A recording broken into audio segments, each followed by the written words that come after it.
भगवान शिव का एक नाम पशुपतिनाथ है।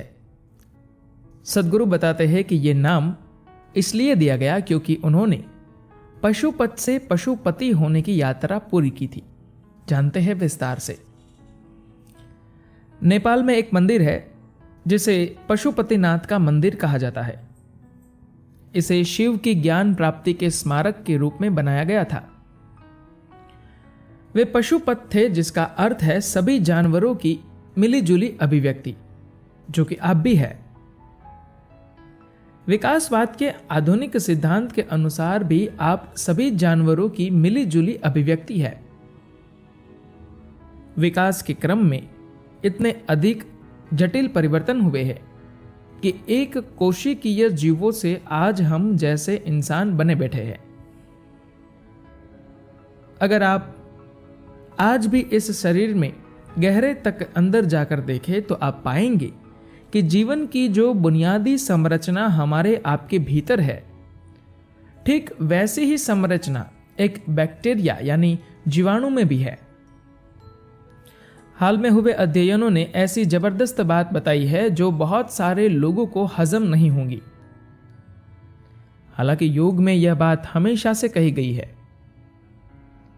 वैज्ञानिक कहते हैं कि हमारे शरीर के वजन का 52% हिस्सा जीवाणुओं का है। जीवन की प्रक्रिया सिर्फ आपकी कोशिकाओं से नहीं चलती। जीवन की प्रक्रिया ज्यादातर बैक्टीरिया से चलती है। यह अलग बात है कि उनमें से कुछ आपके खिलाफ काम करते हैं, लेकिन बाकी सभी बैक्टीरिया आपके पक्ष में काम कर रहे हैं। ऐसा नहीं है कि उन्हें आपसे प्यार है, बल्कि बात यह है कि आप उनके लिए एक प्राकृतिक आवास का काम करते हैं। तो आप पशुपत है, यानी आप इस क्रमिक विकास की प्रक्रिया में मौजूद सभी जानवरों की मिलीजुली अभिव्यक्ति है। शिव पशुपत थे। इसके बाद उन्होंने इससे आगे बढ़ने की कोशिश की और फिर वह पशुपति बन गए। वह जानवरों की प्रकृति के स्वामी बन गए। वह जानवरों की स्वाभाविक बाध्यताओं से मुक्त हो गए। अगर आप एक चींटी को ले ले तो यह बस एक चींटी है। इसके अंदर बस चींटी के ही गुण है। अगर आप सांप को ले तो वह बस एक सांप है। इसी तरह एक कुत्ता सिर्फ कुत्ता है, हाथी सिर्फ हाथी है, लेकिन आप में इन सब के गुण है। आप अपने पास बैठे किसी व्यक्ति को चींटी की तरह काट सकते हैं, और अगर आपको तेज गुस्सा आ गया तो आप कुत्ते की तरह भी हो सकते हैं। अगर जहर की बात करें तो आप किसी भी सांप को पीछे छोड़ सकते हैं। आप ये सब बनने में सक्षम है। उनमें केवल एक जानवर का गुण है, आप में उन सब का है। दरअसल आपके सिस्टम में कहीं ना कहीं इन सब की यादें मौजूद होती है। अगर आप सचेतन नहीं है तो बड़ी ही आसानी से इन चीजों में फंस जाएंगे। आप पशुपत बन जाएंगे।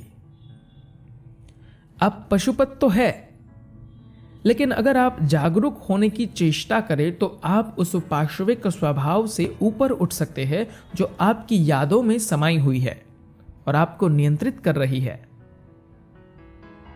इस धरती पर आए पहले एक कोशीय प्राणी की याद भी आज आपके भीतर मौजूद है, और अगर आप इजाजत दें तो यह आज भी अपना काम कर सकती है।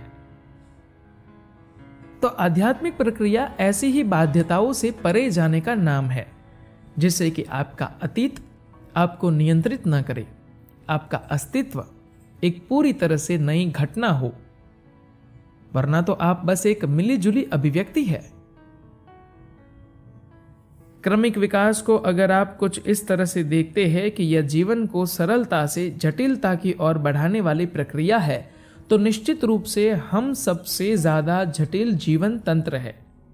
यह हमें बेहतर नहीं बनाता, लेकिन हमें एक ऐसा जीवन बना देता है जिसमें जबरदस्त संभावनाएं हैं।